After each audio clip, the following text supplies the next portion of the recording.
Greetings from Kardec Radio, where we are bringing listeners another audiobook, this one entitled Who is Afraid of Death, written by Richard Simonetti. This 15th installment covers Chapter 28 entitled Transplants and Chapter 29 entitled Blessed Charity. Enjoy. Chapter 28, Transplants, the advances of medicine regarding surgical techniques and the discovery of new drugs that eliminate or reduce rejection, open up grand horizons for the transplant of organs. In big surgical centers, transplants of cornea, bones, skin, cartilage, and vessels are routine. Transplants of heart, kidney, and liver, considered impossible some decades ago, are increasing. This way, just like blood banks, there are now cornea, bone, and skin banks. Considering the fact that the spirit is not disconnected immediately after death, some doubts arise. Will the spirit feel the pain? Will he have marks from it in his perispirit? Will the person who donates his eyes suffer from sight problems in the spiritual world? Usually, the surgical procedure does not impose pain on the deceased person. As we have already said, agony is like a kind of general anesthetics to the dying person, reflecting in the spirit, which tends to sleep in the crucial moments of the grand transition. Even if conscious, the collapsing body usually does not transmit feelings of pain. There aren't traumatizing reflexes in the spiritual body as a result of physical body mutilation. The person who donates his eyes will not enter the spiritual world as a blind one. If it were so, what would happen to those whose body is destroyed by fire or disintegrates during an explosion? The integrity of the perispirit is intimately connected to the life we lead and not to the kind of death we have or the destination given to our bodily remains.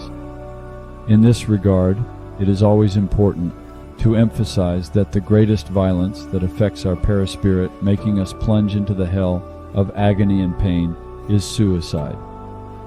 Nevertheless, regarding transplants, there is still one problem to be solved.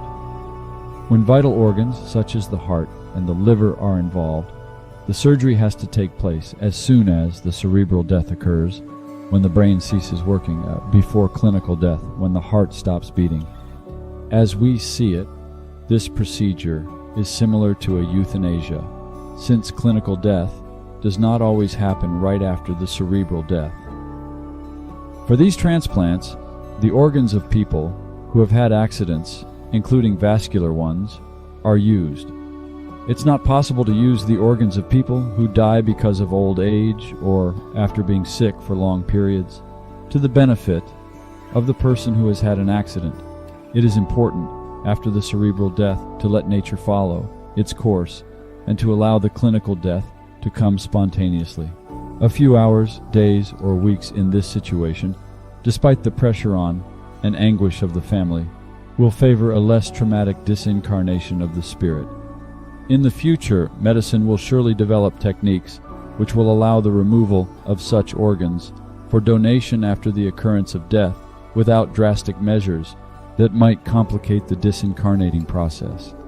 Chapter 29, Blessed Charity. One of the most simple transplants, with minimum problems of rejection and with extremely positive results, is the one for the cornea. The surgery for the removal of the donor's cornea is fast, leaving no external marks, and may be accomplished up to 6 hours after death, which avoids the problem mentioned in the previous chapter. Everybody can donate his corneas with no limitations as to age or circumstances of death. Provided the corneas are not damaged by any kind of lesion, they might be used. To become a donor, you can refer to a cornea bank. They usually are located at hospitals. At the same time, it is important to tell family members about the procedures in the event of our death. Above all, it is important to make them understand that they cannot oppose our wishes about the body we are leaving behind. Our will has to be respected. This measure is extremely important because somebody will have to consent to the surgery, and it is very common for no one to be willing to do it.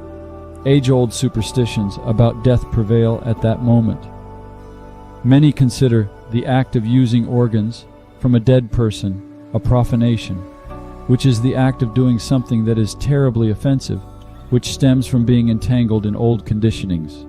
Besides being an act of courage, getting rid of rooted prejudice, the donation of a cornea is a blessed act of charity. Let us imagine our happiness in the spiritual world when we learn that our modest gift, a small piece of a worn-out garment, has provided someone with the most precious of all treasures, the ability to see. And undoubtedly, there will be closer attention paid by the spiritual benefactors in the sense of avoiding that our generosity causes us any kind of embarrassment, providing us also ways to overcome the problems of adapting to the new realities of spirit life more easily. To illustrate this, we can use the example of the young Vladimir Cesar Ranieri, described in the book Amore e Saudade, Love and Longing, organized by Rubens Silvio Germanhassi, with messages written through Francisco Candido Xavier. Vladimir donated his eyes, which were extracted after his death, caused by himself by a shot in the chest. We will transcribe some parts of the message that the young man wrote to his parents, where he mentions the benefits he received as a donor despite his insane act. I know that I have entered a nightmare where I saw my own blood running down my chest as if that red stream was never going to end. The person who commits suicide is imprisoned, but not behind bars. I admit that some fellows with similar problems see themselves imprisoned with no cuffs or bars, because nobody can escape from one's own consciousness. Thank God, I recovered from the endless hemorrhage which was driving me crazy. After some weeks of suffering, a doctor came to me with good news. He told me that the prayers from a person that had benefited from the cornea I had donated to the cornea bank had been converted into a small compress which, placed on my chest, exactly where the bullet had entered, made the flow of blood cease immediately. And although I had never been good to others and had always excused myself when it was time to be useful, I could finally understand that the good deeds, even when done involuntarily by a dead person, are able to restore the strengths of our existence.